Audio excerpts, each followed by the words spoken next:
Good evening आप सबको। मेरे चैनल पर आप सबका स्वागत है। मैं डी सारथी।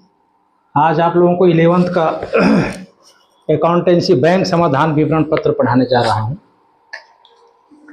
बैंक समाधान विवरण पत्र क्या है? बैंक समाधान विवरण पत्र क्या है? आप लोगों को अच्छी तरह से मालूम है कि व्यापारी जो व्यापार करता है उसके पास रोकड़ आते हैं और रोकड़ जाते हैं।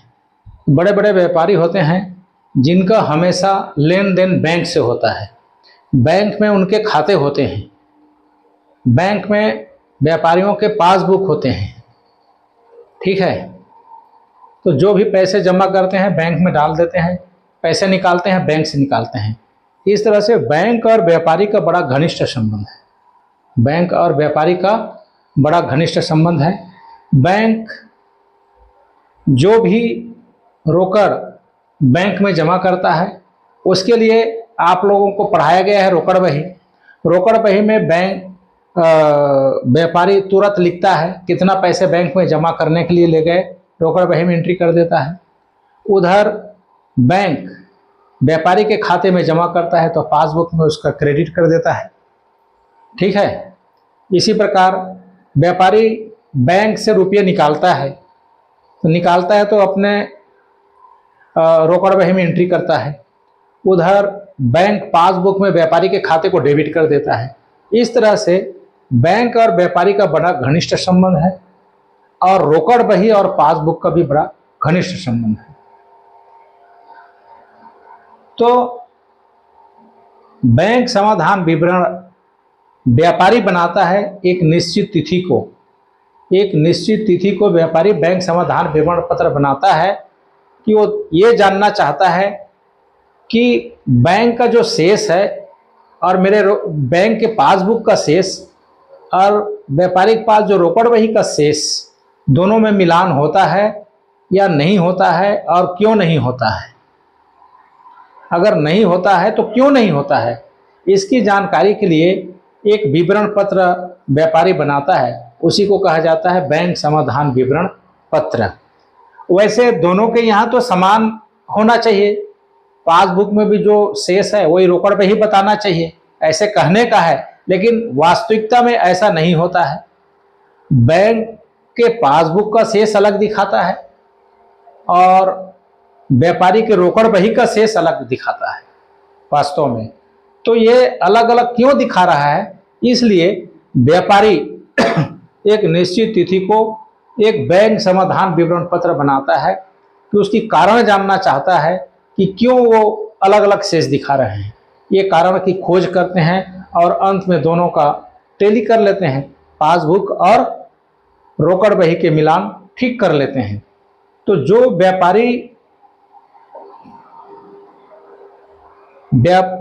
जो बैंक समाधान विवरण पत्र बनाता है जिसमें रोकड़ बही का शेष और पासबुक के शेष में अंतर क्यों है, इस जानकारी के लिए जो पत्र बनाता है reconciliation statement, bank reconciliation statement, bank समाधान विवरण पत्र कहते हैं। तो आ गया समझ। मूल रूप से ये बनाना बहुत जरूरी है, नहीं तो बहुत अंतर पड़ जाएगा, बाद में पता नहीं चलेगा, इसलिए इसको बनाना जरूरी है। तो ये अंतर क्यों होता है, किस कारण से अंतर होता है, ये हमें जानना है। ठीक है, रोकड़ बही के शेष और पासबुक के शेष में अंतर के कारण क्या है?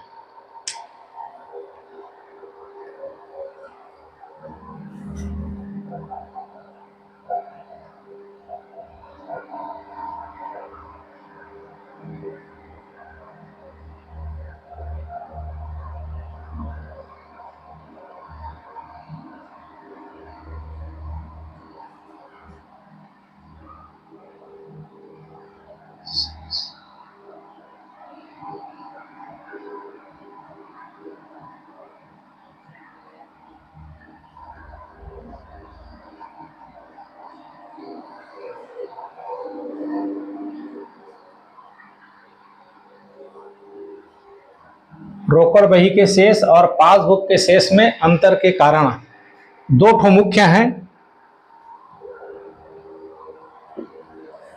पहला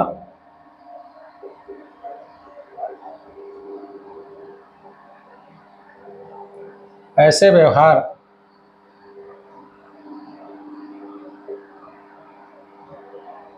जिसे रोकड़ बही में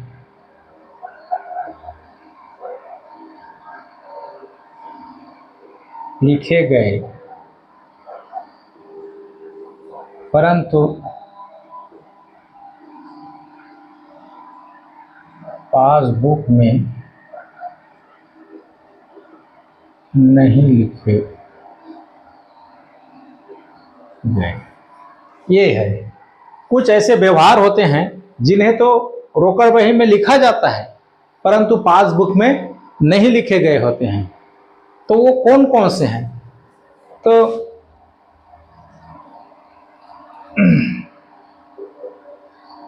जारी किया गया चेक, जारी किया गया चेक, व्यापारी किसी दूसरे व्यापारी को चेक देता है तो उसे कहा जाता है जारी किया गया चेक। ठीक है, जारी किया गया चेक। यदि व्यापारी जो बैंक समाधान विवरण पत्र बनाने वाला व्यापारी है, वह व्यापारी किसी दूसरे व्यापारी को, दूसरे व्यक्ति को चेक देता है, जारी करता है, तो जैसे ही चेक दे देता है और जारी करता है वैसे ही वो रोकड़ बही में लिख लेता है। ठीक है, वैसे ही वो रोकड़ बही में लिख लेता है, परंतु बैंक को उसकी जानकारी नहीं है कि व्यापारी ने कब चेक जारी किया। इसलिए वो चेक जब तक बैंक नहीं जाएगा, जो व्यापारी पाया है चेक, वो व्यापारी बैंक जाएगा तभी बैंक को पता चलेगा, और वह व्यापारी उस चेक को भुनाने के लिए बैंक ही नहीं पहुंचा है। चेक जारी किया गया चेक जो भुगतान के लिए बैंक में प्रस्तुत नहीं हुए, वह व्यापारी उस चेक को लेकर के बैंक ही नहीं गया है, तो बैंक पासबुक में व्यापारी के खाते को डेबिट नहीं करेगा। इसलिए एक कारण होता है। दूसरा,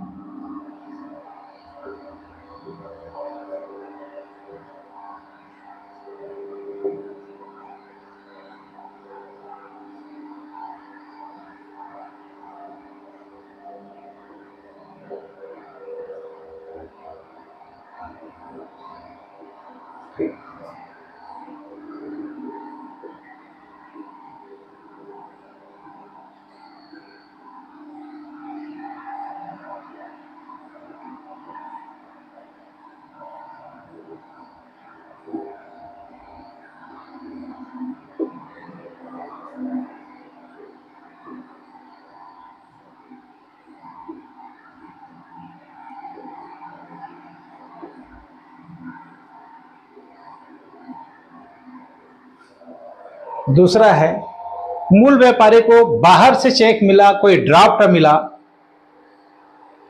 तो उसे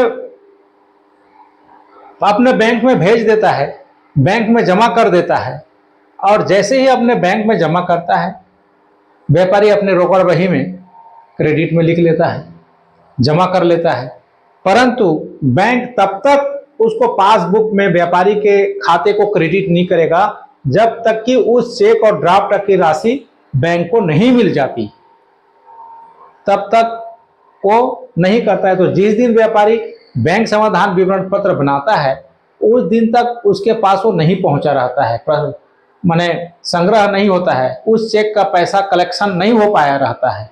इसीलिए दोनों में अंतर पड़ता है। तीसरा है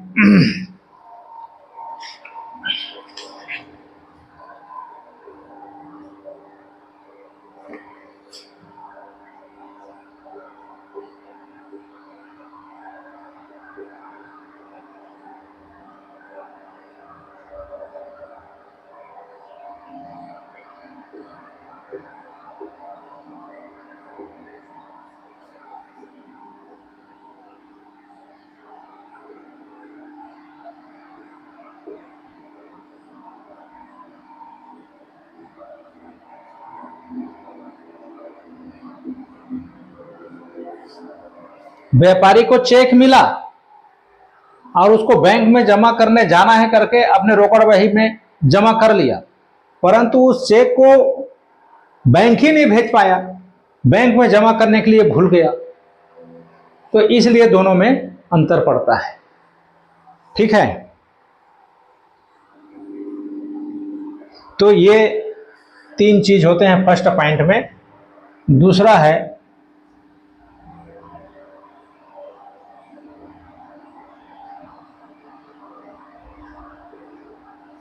ऐसे व्यवहार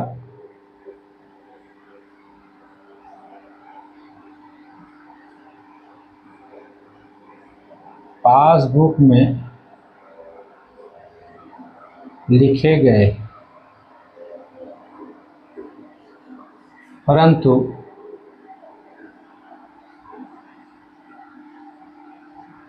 रोकड़ बही में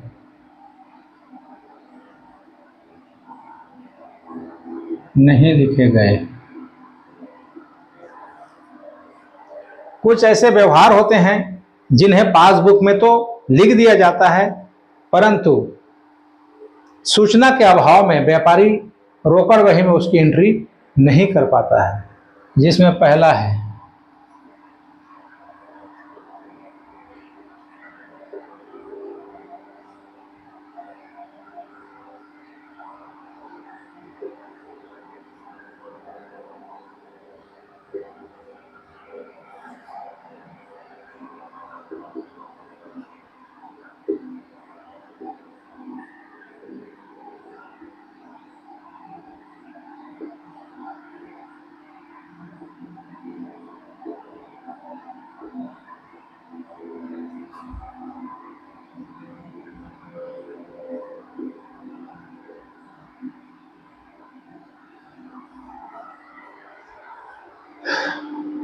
व्यापारी लोग बैंक को एजेंट बना के रखते हैं।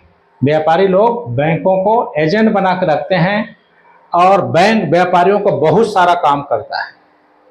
कहीं से ब्याज वसूल करना है, कहीं से लाभांश वसूल करना है, कहीं व्यापारी की ओर से खर्चा करना है। ये पहले से आपसी समझौता रहता है बैंक और व्यापारियों का। इसी प्रकार व्यापारी का रुपये कहीं कहीं है तो उसको उसका ब्याज वसूल करने की जिम्मेदारी व्यापारी बैंक को पहले से दे दिया होता है। व्यापारी बैंक महीने महीने जाता है, जहां जहां व्यापारी ने धन दिया है, विनियोग किया है वहां, और उस धन का, उस विनियोग का ब्याज वसूल करके लाता है। कौन? बैंक। और व्यापारी के खाते में, मतलब पासबुक में, खाते में, क्रेडिट में जमा कर देता है। पासबुक में तो लिख लेता है, लेकिन उसकी सूचना व्यापारी को नहीं दे पाता है समय पर, तो व्यापारी रोकड़ बही में नहीं लिखता है, जिसके वजह से रोकड़ बही और पासबुक के शेष में अंतर पड़ता है।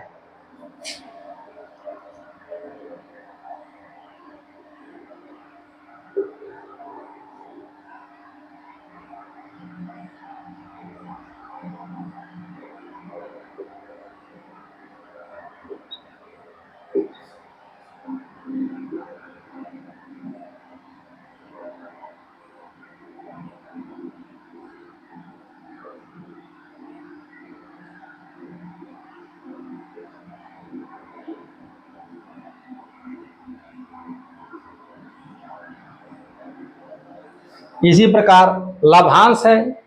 कई शेयर होते हैं व्यापारियों के, वहां जाकर के बैंक लाभांश वसूल करता है, व्यापारी के खाते में जमा कर देता है, लेकिन तत्काल व्यापारी को सूचना नहीं दे पाता है, जिसके वजह से व्यापारी अपने रोकड़ बही में जमा नहीं लिख पाता है। ठीक है, जिसके वजह से पासबुक का शेष और रोकड़ बही के शेष दोनों में अंतर पड़ता है।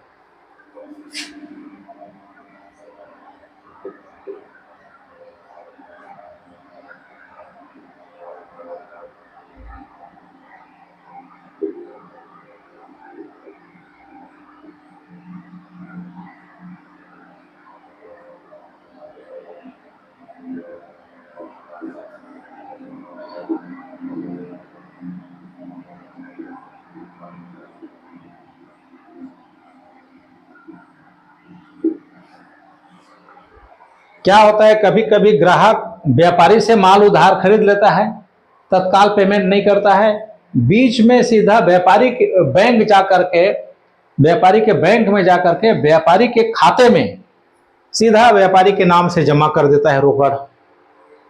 बैंक तुरंत पासबुक में जमा कर लेता है व्यापारी के नाम से, लेकिन उसकी सूचना व्यापारी को नहीं है, तो रोकड़ बही में नहीं जमा किया है। इसलिए दोनों में अंतर होता है।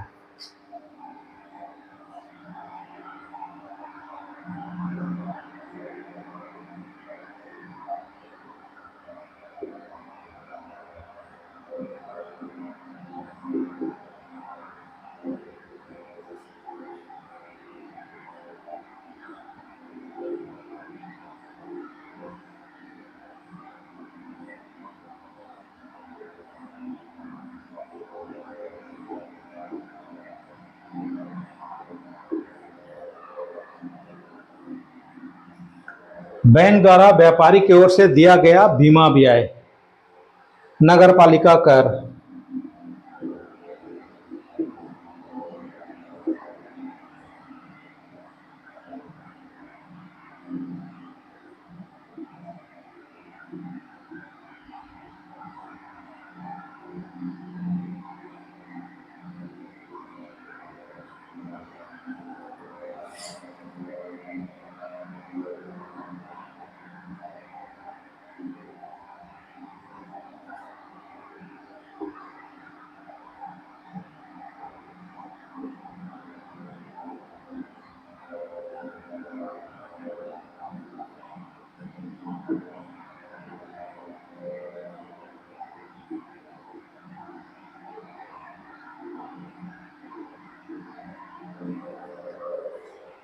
व्यापारी की ओर से बैंक समय समय पर बीमा ब्याज, नगर पालिका कर, कुछ किराया व्यापारी की ओर से वो करते रहता है, लेकिन उसकी सूचना वो व्यापारी को तत्काल में नहीं दे पाता है। पासबुक में तो व्यापारी के नाम को डेबिट कर देता है, लेकिन इधर सूचना के अभाव में रोकड़ बही में व्यापारी एंट्री नहीं कर पाता है। इसलिए दोनों में अंतर होता है। ठीक है।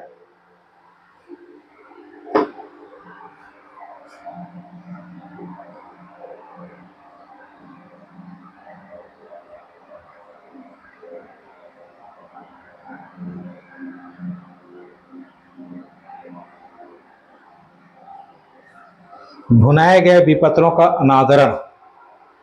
कभी कभी क्या होता है, व्यापारी को बाहर से चेक ड्राफ्ट मिलता है, विपत्र मिलता है, और वो ले लेता है ग्राहक व्यापारी से, और तत्काल मूल व्यापारी को भी रोकड़ की जरूरत होती है, तो वो अपने बैंक में जाता है और उसको बट्टा करा के भुना लेता है, पैसे ले लेता है।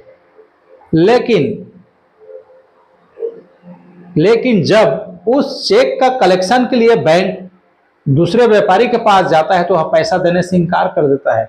उसी को कहते हैं भुनाए गए विपत्रों का अनादरण। पैसे नहीं मिला बैंक को, पैसे नहीं मिला तो तुरंत बैंक क्या करता है, व्यापारी के खाते को नामे कर देता है, परंतु इसकी सूचना व्यापारी को नहीं है, इसलिए बैंक को क्रेडिट नहीं कर पाता है, जिसके वजह से पासबुक के शेष और रोकड़ बही के शेष में इन्हीं सभी कारणों से अंतर पड़ता है। ठीक है।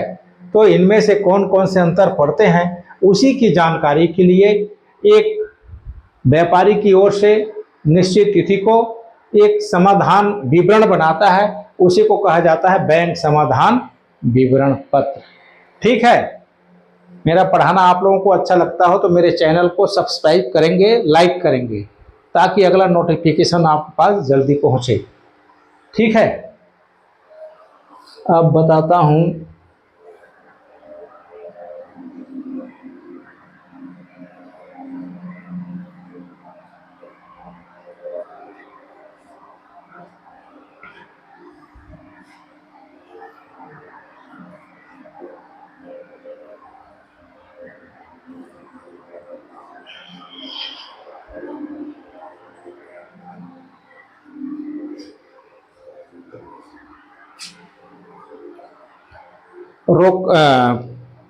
पासबुक को दो तीन तरह से बनाया जाता है।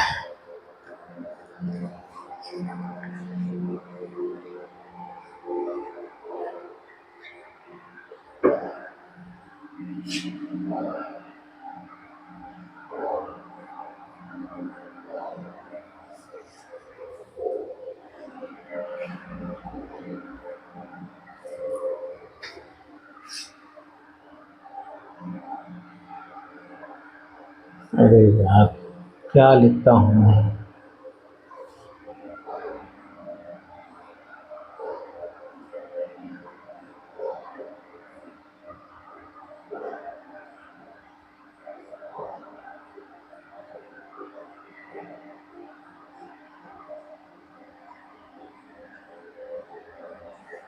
बैंक समाधान विवरण पत्र बनाने की विधि, 4 विधि होते हैं। पहला,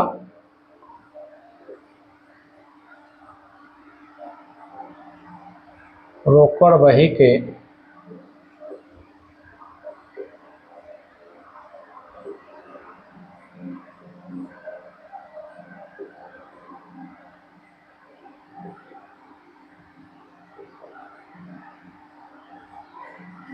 पहला है रोकड़ बही के डेबिट शेष को आधार मान करके। दूसरा,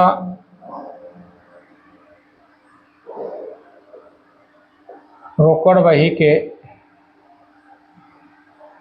क्रेडिट शेष को आधार मानकर। ठीक है, दूसरा है रोकड़ बही के क्रेडिट शेष को आधार मानकर। तीसरा,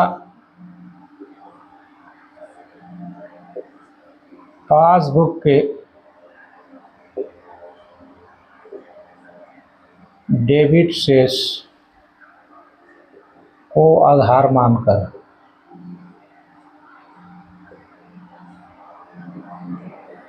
पासबुक के डेबिट शेष को आधार मान करके। और चौथा है पासबुक के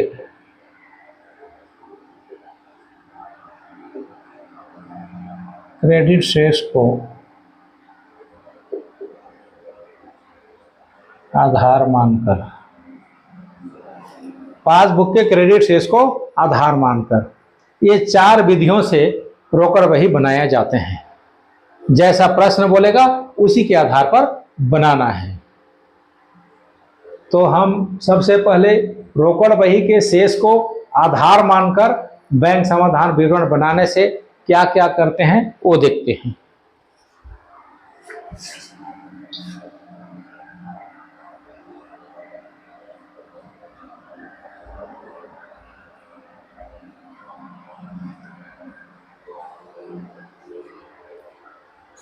जब रोकड़ बही के डेबिट शेष को आधार मान करके बैंक समाधान विवरण पत्र बनाया जाता है तो रोकड़ बही के डेबिट शेष में किन किन रकमों को जोड़े जाते हैं और किन किन रकमों को घटाए जाते हैं तो देखना है।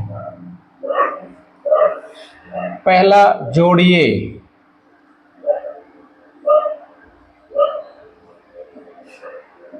पहला,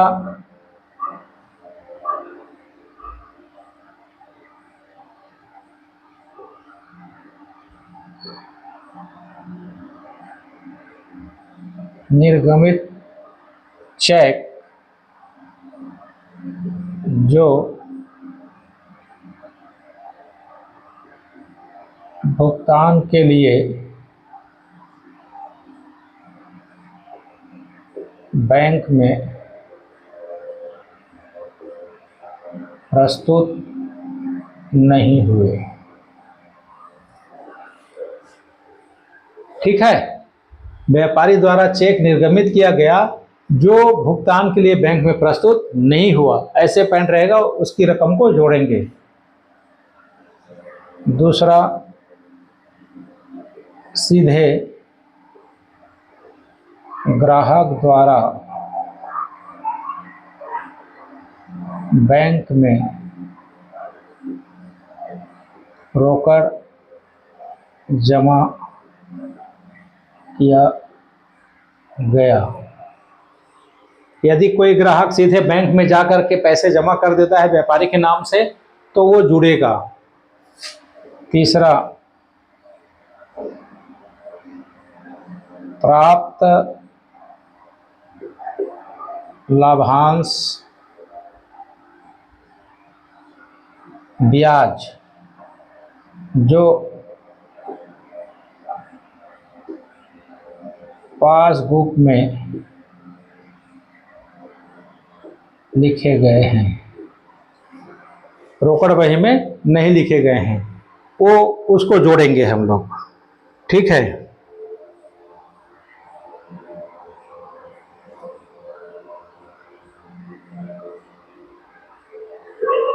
चौथा है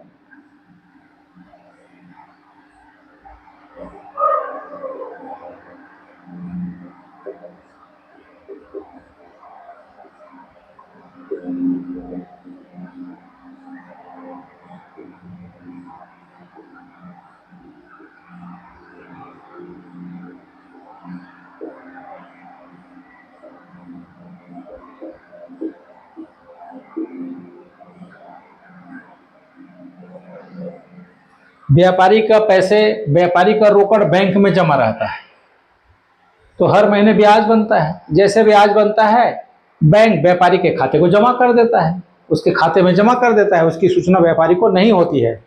वो जब सब जुड़ेगा, रोकड़ बही के डेबिट शेष में इतने रकम जुड़ेंगे, जोड़ देंगे। उसके बाद घटाने वाली मद है,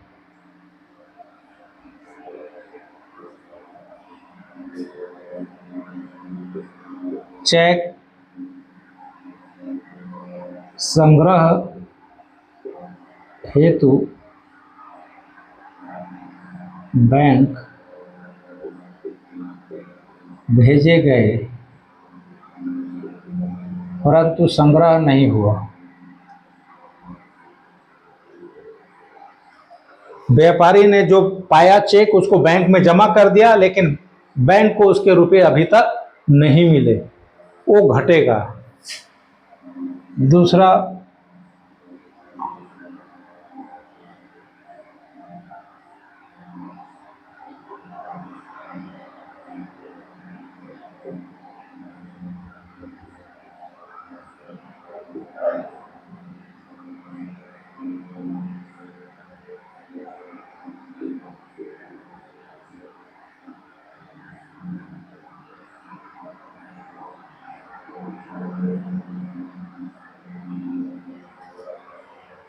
बैंक द्वारा व्यापारी की ओर से दिया गया बीमा व्यय, नगरपालिका कर आदि व्यापारी के खाते को डेबिट कर रखा है, परंतु व्यापारी ने सूचना के अभाव में रोकड़ बही में नहीं लिखा है, वो रुपये घटेंगे। तीसरा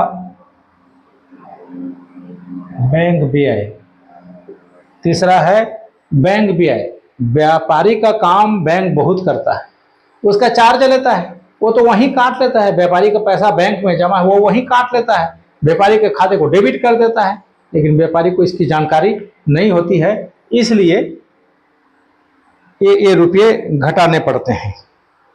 ठीक है।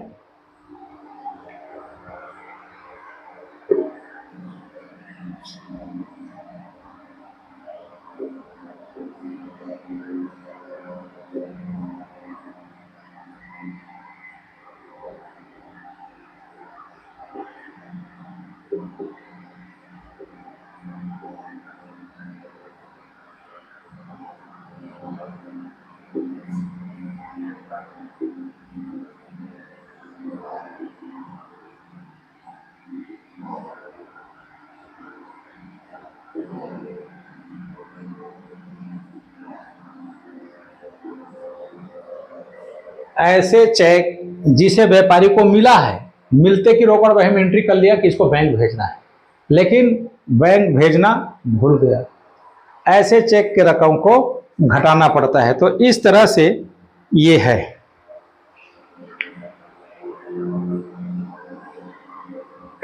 तो मोटे तौर से इतनी जानकारी होना चाहिए, बाकी को फिर कल बताता हूं। इतने आपको याद करने ही पड़ेंगे, तभी रोकड़ बही, तभी बैंक समाधान विवरण पत्र बन पाएगा। ठीक है। अभी इतना लिखा हूं, इसमें और कुछ पॉइंट है, पहले इतने को याद कर लीजिए, फिर कल इसमें सवाल बताऊंगा, तब फिर से बताऊंगा जो नया होगा। ठीक है। तो आज के लिए इतना ही। मेरे चैनल को आप लोग ज़्यादा से ज़्यादा सब्सक्राइब करें, लाइक करें, ताकि अगला नोटिफिकेशन आपके पास जल्दी पहुँचे। तो आज के लिए इतना ही। ठीक, धन्यवाद।